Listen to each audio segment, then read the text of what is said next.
Welcome to the Successful Nonprofits Podcast. I'm your host, Dolph Goldenberg. Friends, I am very excited about today's episode. We're going to be talking about tips and strategies for unlocking social media fundraising secrets with Nick Black. I wanted to have this conversation with Nick for a lot of reasons, but one of them, quite frankly, is I think so often as fundraisers, we are not doing everything we can to really leverage and maximize our use of social media. And sometimes we're really good about getting that first gift on social media, but then not actually developing the relationship. In part because, well, for a lot of us, even though I know these platforms have been around for, 2 decades at this point, for a lot of us, this still feels like a newer platform and it's not something that's native to us, and we're still trying to figure out how to do that. And that's why we invited Nick Black on.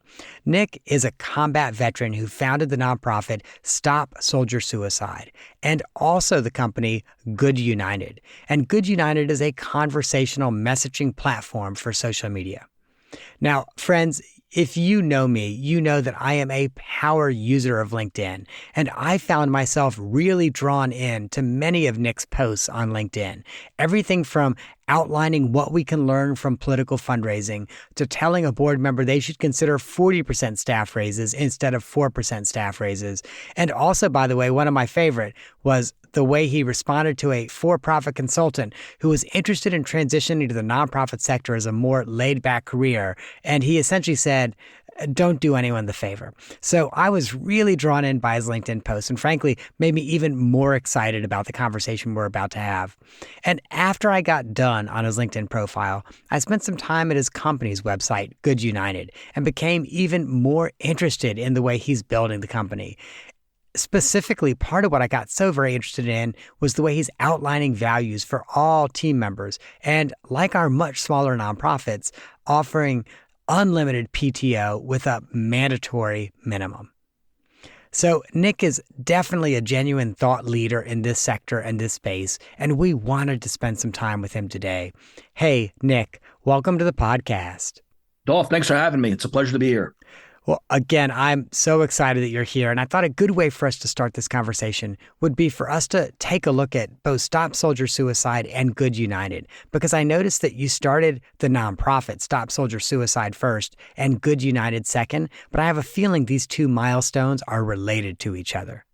Yeah, absolutely. They are 100% correlated. So generally what I found in my life, or at least my wife says is the theme, one, being a moron, two, running the things that make me angry and trying to solve for them. So the first, life event for me was 9/11.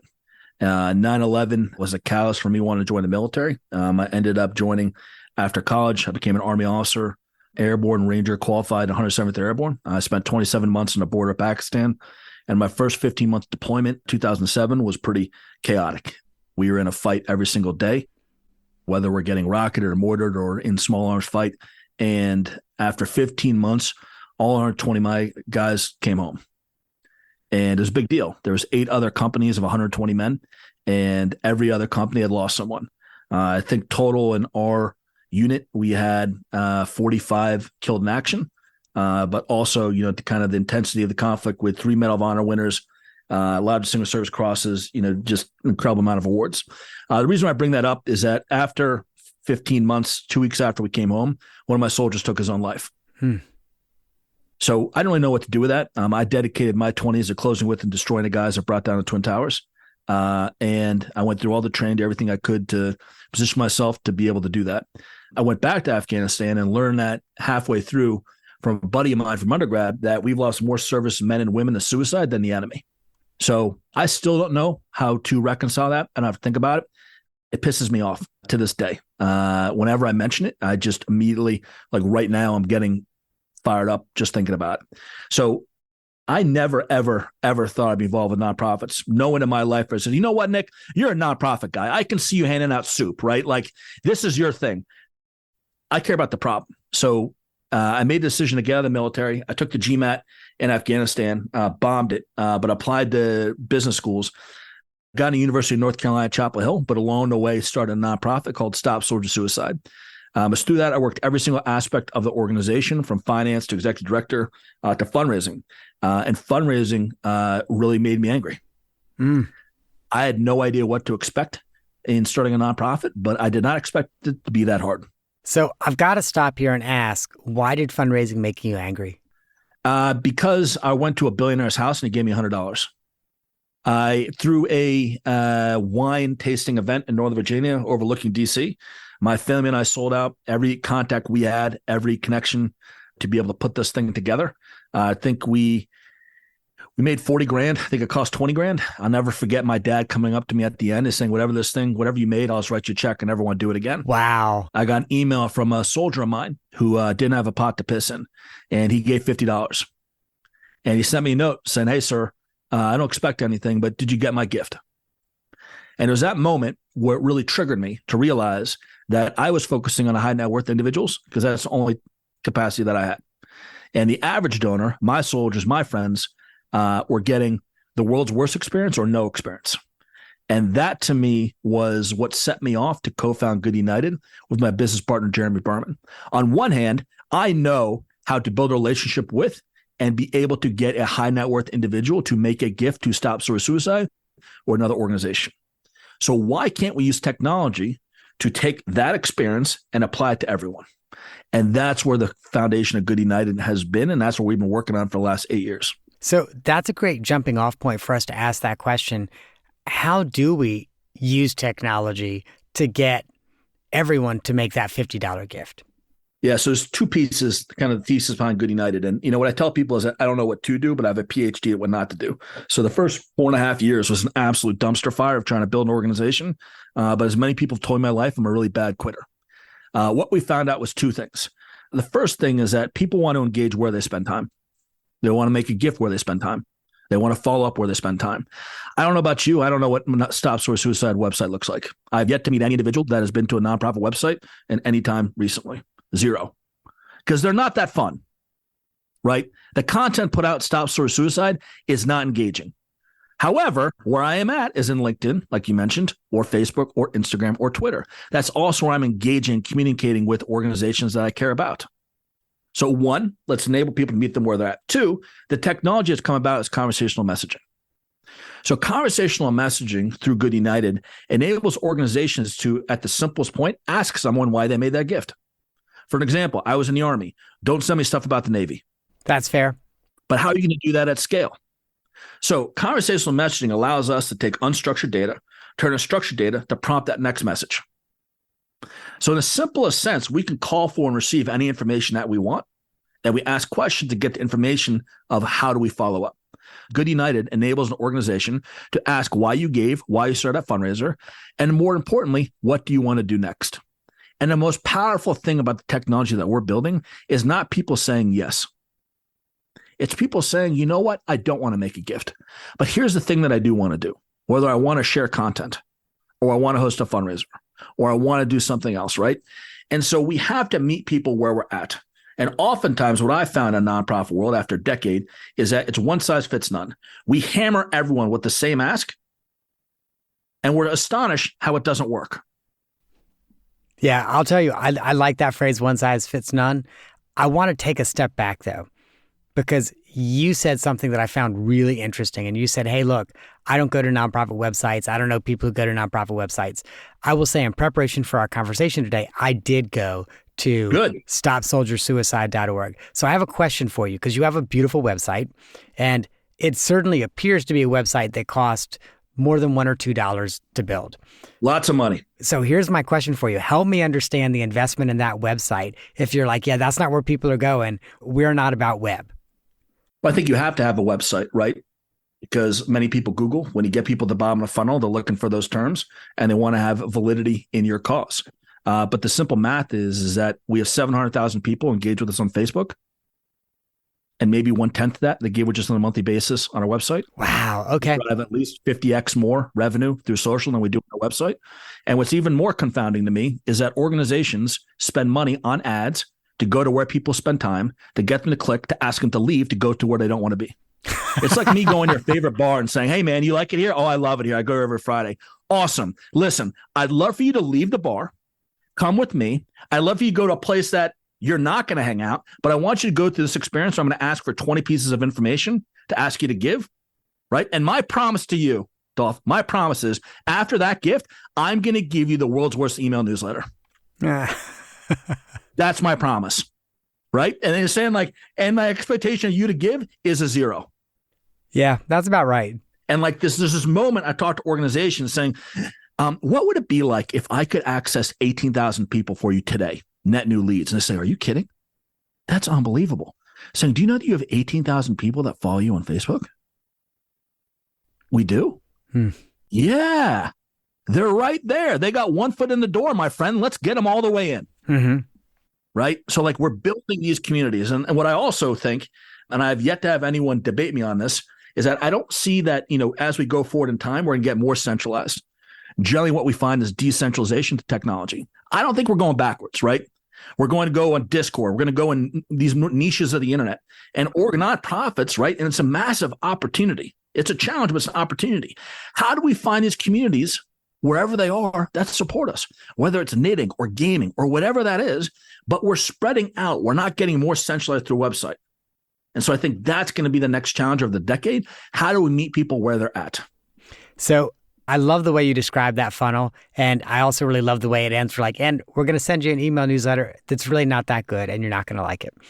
So obviously, you're becoming a disruptor and you're kind of turning this on its head. What are some of the things that organizations should be doing? Obviously, part of that is engaging with people on the social media that they use, right? I get that. But it feels to me like it has to go beyond that because, as you mentioned, these organizations may already have 18,000 followers on Facebook or LinkedIn or wherever. Yeah, I think the piece about email is, we think about Stop Sort of Suicide is that email works when you have a really great scale or you're really focused in niche. I've seen organizations that crush email, but they might have 1,000 people on their listserv and they're hyper focused, right? I've also seen organizations that crush email that have tens of millions of email addresses and law of numbers, things work at scale. Mm-hmm. So I think, can you ask the question again, Dolph? I'm about to go on a rant. Oh, no worries. Although I'll show you, I like rants. I like rants a lot. So let's jump into that rant. It's a balance, right? And everything is relative. We need to have multi-channel. There's this quote from Warren Buffett that I always find intriguing where he says diversification for people that don't know what they're doing, right? Which is counterintuitive to a lot, portfolio theory and all these things that we need to do. But I think as a nonprofit, right, there's some really massive organizations that can do a lot of things well. I think for smaller organizations, you got to pick one thing and do it well. And to your point, you need a website, right? SEM, SEO, great. People are Googling the bottom of the funnel. You want to compete. You want to be right there. But who is your audience and where are they? And oftentimes when I talk to nonprofits, everyone is a supporter, therefore no one's a supporter. Who is the audience? Where do they spend time? And let's go meet them there. And let's just try to make this as simple as possible rather than creating 80-page PowerPoints about nothing. All right. So let's break this down for our friends who are listening. How do they actually determine who their audience is? Well, it depends on what starting point you are as an organization. If you've been at it for a decent amount of time, you should have some type of following and people that resonate. Not your immediate family and friends, but who is that second order effect? Who's that second level? And then we actually have to ask them, get them on the phone, bring them in, do interviews. Who are you? What are you about? Why this cause? Where do you spend time? Where do you engage content? Oh, you're solely on Instagram? Why? Interesting. Right? Do you ever go to our website? Never been your website. Are you on Facebook? Never been on Facebook, right? So we have to start building a profile of who our supporters are and then try to figure out how to meet them there. What do they read? What do they engage with, right? What if you bought an ad into a knitting, magazine? Well, if that's where your audience is, that could be a wonderful ROI. But, at least I always challenge our team at Stop Sort of Suicide, think big, but, act small, right? Narrow focus, wide vision. So if you have this big hypothesis, what's the fastest way to disprove it? Test it, move, fast, go. If you believe that young white males in Arkansas are supporters of Stop Sort of Suicide, well, who are they? What do they do? What do they engage with? And let's see if we can get them in. And let's not be afraid to fail. Let's actually prioritize failure so we don't waste our time on things that don't work. And so you said just a few seconds ago, let's disprove this as quickly as possible. And I know that's counterintuitive for a lot of people. Explain why. That's the magical key of innovation. To me, oftentimes at Good United, ideas are bad words. No one's allowed to have an idea, right? Because ideas are emotional. And oftentimes, Dolph, I don't know if you've ever been in an organization, there's that one guy, whether it's title or just loud, right? But like they walk in and everyone stops talking. You're like, oh, we're just going to do whatever, John says. Yeah. Right? That is not a meritocracy. Yeah. right? And so like at Good United, right? I'm big, I'm loud. If I want to, my idea will win because I have a title. That's the opposite type of culture that we want to build. So if we flip it, we need to have a culture of hypothesis. What do we believe and how do we test? And then the most common thing that I found in innovation or trying to drive innovation is that someone will have an incredible hypothesis, but they've been thinking about it for a long time. And there's that one thing that they know will kill the whole concept, but they don't focus on it because it's theirs. It's their baby. And so they have in the back of their head, right? And you keep asking, like, what's that thing? What's this? This seems too good to be true. What's the thing that's going to kill this? And instead of waiting till the end, prioritize it up front, right? Try to kill the concept as quickly as possible so you don't spend your time building stuff no one wants. I've been there, and I know other people who've been there who are like, oh, this is a great idea, except this one thing. I hope people don't figure out this one thing. Yeah, that's awesome. You've identified it. That's 95% of the work. The last 5 is the courage to just bring it up front and saying, hey, guys, I have a wonderful hypothesis around TV, but it's all going to depend on this one thing. Awesome. Thank you. Great. Let's see if we can test that to prove or disprove to figure out if it resonates with us. And that's beautiful. Right. Or even to figure out how do we overcome it? Like, okay, wow, that one thing is going to kill it. Now let's figure out how we overcome it, mitigate it, whatever.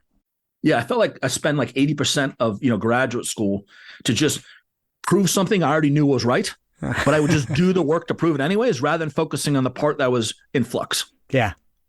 And I think when we get over it, whether it's, the right culture, whatever that might be, you can move a lot faster. And I think building a culture where you seek failure, right? Small fails, and you embrace it and like, wow, you saved us so much time and money. Thank you so much.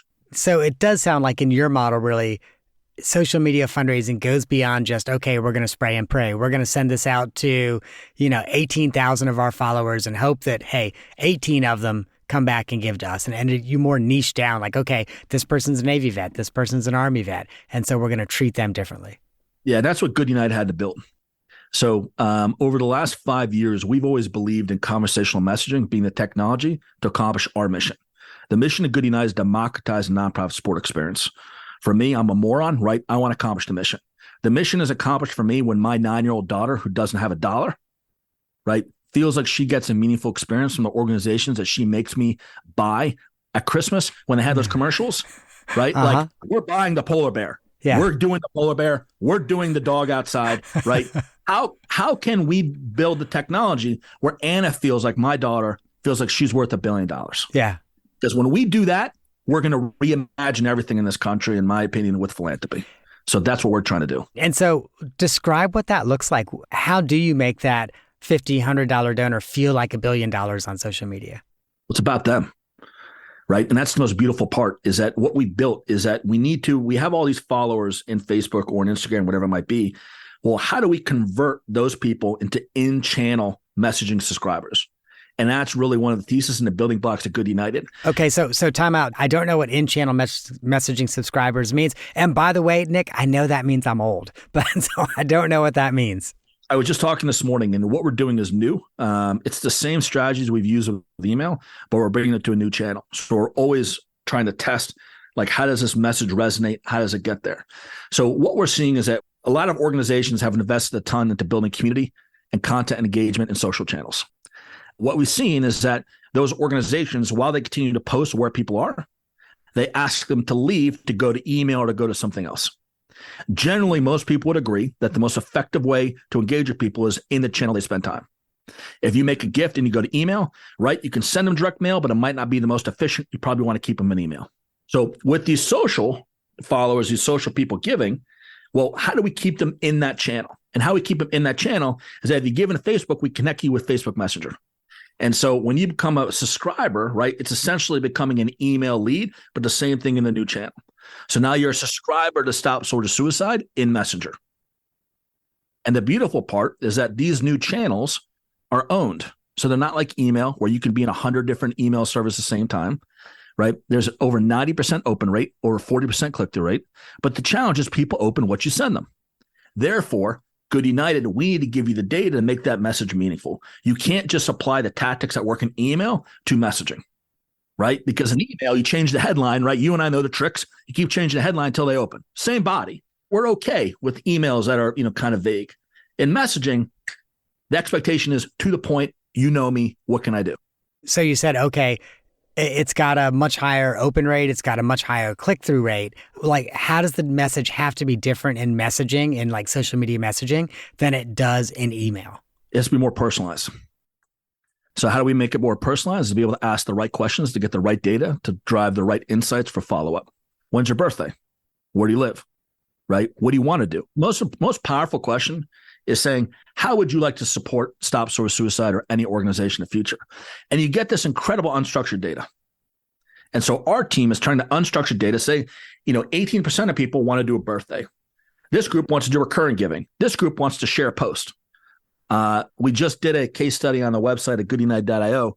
And one of the challenges was, well, what if we ask people to share a post? No call to action to give. And what we saw was a post that after 24 hours had 11 shares, went to 2,800 shares in 48 hours. Wow. Yeah, it was fire, right? And you could watch it in real time, and the post exploded because we're asking people in Messenger in a real time, they're engaging, and now they're sharing it.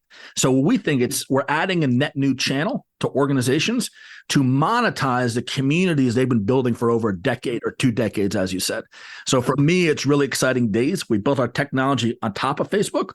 And so our thesis is that we're going to be able to empower organizations to meet the supporters whatever's next. Right? Do you play video games, Dolph? I know I'm coming across as a much, much older person than I am, but I don't. I don't either. But can you imagine that people watch other people play video games online? I know they do. And I know some people make like hundreds of thousands of dollars a year just streaming them playing video games. And they're nonprofits that make millions from people donating to watch other people play video games. Yeah, I'm always surprised by that, by the way. Always. Yeah. And I believe that philanthropy is just a natural human trait. And in our country, an incredible country, people want to give. But what we've also seen, I think our report just came out, giving is going down. And my thesis is, well, I know the fact is giving is going down, but it's the average Joe, the average American that's giving, not giving. And why is because I don't think we're meeting them where they are. The average American spends 144 minutes a day in social. How many calls to action do you have in social for them to give? So that number surprises me. Really, the average American is spending like almost 2.5 hours on social every day. Yeah. And this is where it's kind of like cuckoo. And I get it because we haven't had the tools to be able to do it. But at Stop Source Suicide, we pay a ton of money and accept a ton of inefficiency to put an ad in front of someone to get them to leave where they're at to go somewhere else. I mean, the friction is massive. But if you keep everything in channel, it's seamless. With one click of a button, you can start a fundraiser. One click of a button, you can make a donation. So again, as we think about it, right, organizations is building a decade posting content. As far as I'm concerned, if you're going to continue to post content in Facebook and engage with people, if you're not using Good United, you're negligent because we're going to help you monetize that community and help you connect with this new audience. The other really interesting piece, Dolph, is we have worked with some really large partners. And one of the initial pushback that I got from executives is, Nick, all you're going to do is rob Peter to pay Paul. You're going to take someone that would have given to us and we're just putting them in a new channel. They're not net new. I said, all right, well, let's test this. Let's measure the people that give in social and compare that to your house file. And these are organizations with tens of millions of emails. Guess what percent of these people that give in social were net new to the house file? Oh, I'd guess probably 70%. 95. Wow, 95%. And it goes again, the thesis saying you're not meeting me where I'm at, right? I don't know a whole lot about the younger generation, but we're going to have to find new ways to meet them where they're engaging with us. And they're not going to be doing the old stuff, right? And no matter what you do, I'm not sure waking up at 6 a.m. to go to a pep rally downtown and walk around a circle to raise money. Don't ask me. Well, I will do something else, but right? I'm in LinkedIn. Meet me there. Right. So, Nick, I've got a really important question for you. So first, I'm fascinated by that 95% figure. I also know that for a lot of organizations, those Facebook gifts, those social media gifts are one-time gifts. So someone contributes to somebody's birthday campaign or someone gets really angry about something for, 5 minutes and gives $20. But they're one-time gifts and they don't come back. So how do organizations actually develop relationships so that they're not always chasing that new dollar, but are getting recurring, ongoing revenue every year? 100%. And that's been the big problem with social giving. Facebook is the grill in the room. I think they've raised over $7 billion over the last 5 years. Good United has become a Meta social good partner. Like we're the first partner. So with that, we've really been lobbying them on trying to represent the pains of the industry. We don't have the data. We don't have the contact information. Less than 2% of donors would opt in for email. So essentially, and like rightfully so, nonprofits look at it as like a GoFundMe type thing. Shot in the dark, and Stop Super Suicide was a great benefit of birthday revenue. I kept like, don't even ask questions, just take the money and run, right? There's got to be a glitch. We're getting this money. I have no idea why, right? I've been looking at the data maybe more than anyone outside of Palo Alto. I still don't know why, right? But what we've been able to lobby with the powers that be a Meta is saying we need to go. We have two big things that we're able to change. One, for 4 years, it was a opt-in UX, user experience, where if you made a gift off, you had to click that button saying, I want to get communication from the nonprofit. Right. Less than 2% of people did. We flipped that. Now you have to opt out. And that happened about 5 months ago. That has been a massive lever on the leads and the data coming from the system. The second thing is not only do you have to opt out, but you're automatically opted into Messenger. And so just like if you made a gift through the website where you're now going to sign up for email comms, well, now if you're giving in social, you're going to sign up to read messaging in that channel. And so that's really opened up the ability to take a look at this Facebook, which was I get it, right? We didn't have the tools, didn't have the data. How can we control this thing? I don't want to invest in something I can't control. Now it's the opposite. Now we can control and drive giving in this new channel. Got it. So it really then is making sure you've got the data and then you're still engaging with them. How often should organizations be engaging with their donors on social media? Like those direct messages? Yeah, I think it depends on the size. Every organization has signed up for Facebook Giving Tools. If you have not, go to the website, Good United, and we have an ebook to teach you how to do it. But in Nonprofit Manager, which Meta spun up, it's essentially like a great CRM, but put in the Facebook. You can message people one-on-one in Messenger. So like the functionality is there today. A lot of nonprofits don't know that they have leads waiting to be reached out to in Messenger through Nonprofit Manager. So I reach out to them and simply just ask them a question of say thank you and saying, how would you like to participate in the future? Yeah, that's fair. And fair. if you're Good United, if you have, start to do it, then with us, you can do it at scale, right? So like when you start off, you use Gmail. At some point, you got to scale up, right? We're the partner that can help you take control of this new channel. And I'll share with you, for me, that's also another really important takeaway from this episode is that there is that dashboard, that CRM within Facebook that every organization can go in and say, okay, let's see who our donors are and let's communicate with them. Absolutely. It's free, right? Every organization should absolutely be doing it. And again, it's a net new channel, right? It's an additional channel. Times are tough right now, talking a lot of nonprofits, a lot of pessimism. Well, you know what? I was talking to a great organization that dealt with cops. They started their Facebook page in 2011. They have hundreds of thousands of people on it. And they were talking to me about how hard it is to get net new leads. I just showed them, you got 200,000 people, but like we've never looked past it because we can't control it. But now we can start to control. And I think there's a massive opportunity to be able to take that 200,000, 15,000 and activate them like never before. Now we can do it. That is super cool. Well, Nick, I'm going to jump us over to the off the map question. And I've got an off the map question that really piqued my curiosity. So when I spent some time at Good United's website, I saw that your company has 4 virtues, what we might think of as values, but your company has 4 virtues. And I was hoping we could have a little bit of a conversation about those 4 virtues. Absolutely. So I think taking a step back, there's values and virtues. I've been a part of many organizations that have values, right? And there's so many of them and they put them on the wall. No one knows what they are. I don't get that, right? So there's values and virtues. Virtues are what you do. And so from a military background, I think the military does a lot of things well, but some of it is really aligning on a virtue. So an example for an Army Ranger, right? If you go anywhere near any Ranger post, you say Rangers lead the way. Everything you do, lead the way, lead the way, lead the way. Hey, we have a really difficult mission. Everyone's going to die. Who wants to go? Rangers lead the way. We're in first. That's it, right? Everything is built around one. We lead the way. We're first in. No matter what, we're first in. We got to go. So as you think about virtues at Good United, we boil down to 4. And what we try to do is to reinforce those everything that we do, from do less better, right? It's very easy to do many things. It's very difficult to prioritize. I'm not very good at it, but I always have it on my wall. I have it everywhere, right? Do less better. What's the one thing I need to do well today? Right? How do we fiercely take care of each other and our families? How we build products and services customers want, and then best is the standard. And it's not about being the best, it's applying best effort. And so we rally around these 4 virtues. And again, it's not about saying, it's about doing it. So I try to find highlights, whether it's daily or weekly, and our weekly all hands. How are we living these virtues?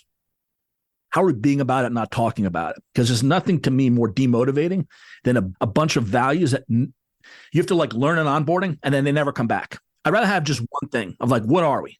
Right? Just one thing and rally around that rather than like this never ending list of like innovation, or they have a word. Progress. What the hell does that mean? It's like a business school exercise. Like it's worthless. Here's part of what I'm curious about. So you've got these 4 virtues. And again, I saw them on your website. I actually saw them kind of in your, hey, do you want to come work for us page? And so I love that you're setting that up before people even apply. Like, hey, these are our 4 virtues. This is what you're signing on for. But so obviously that's part of how you make those virtues part of your culture. What else do you do so that they're not just, 4 signs on the wall?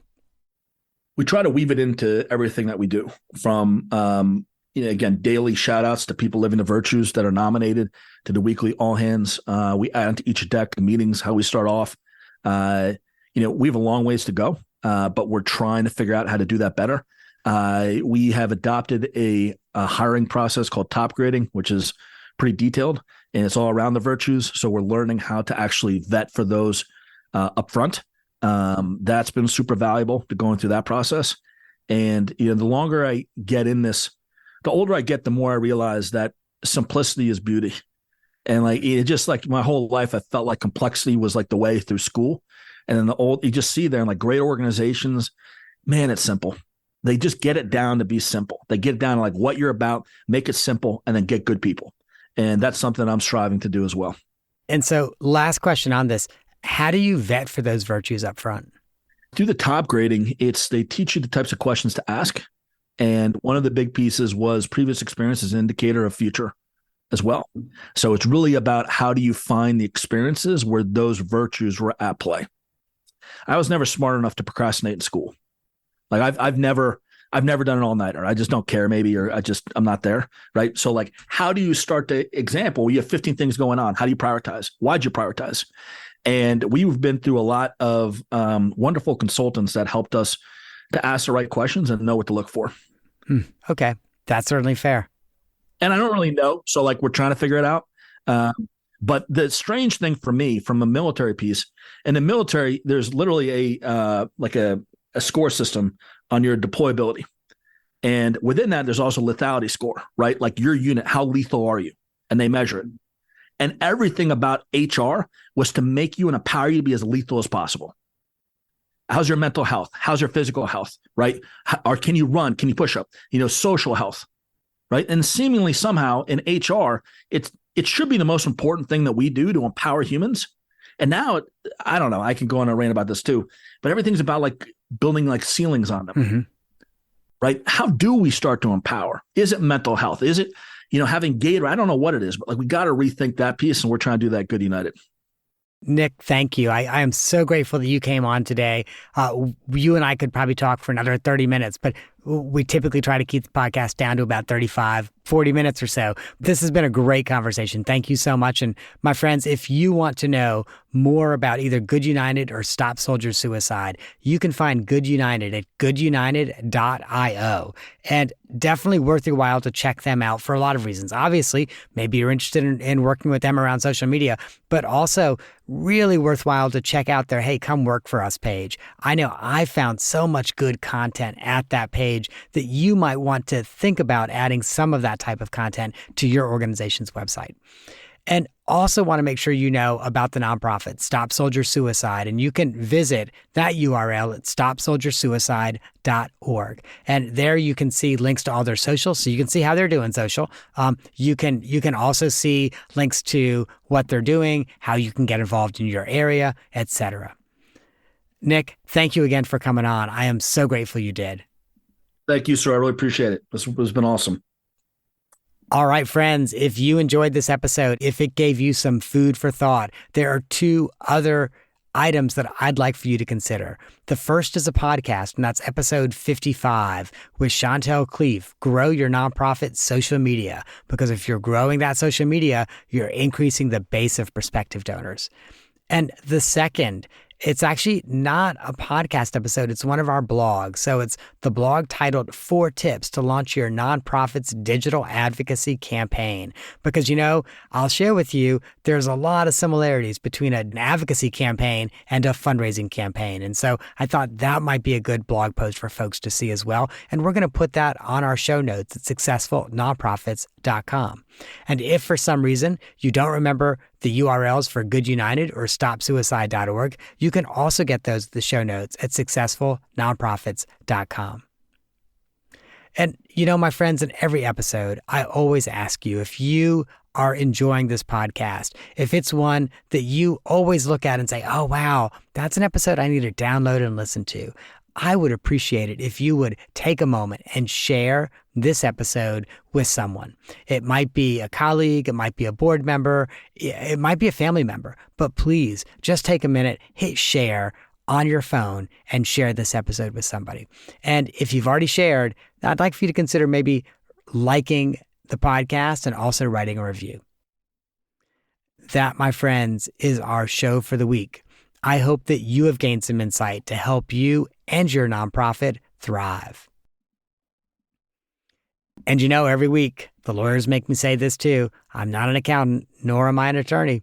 And so it should not surprise you that I don't provide tax, legal, or accounting advice, and neither does our consulting practice. If that's what you need, please, and I say this every week too, don't try to get that from a podcast. Find a licensed, qualified professional in your area and get the help and the consultation that you need. And if you are not sure what type of lawyer or accountant you should be having a conversation with, you can reach out to me. I am happy to help you figure that piece out.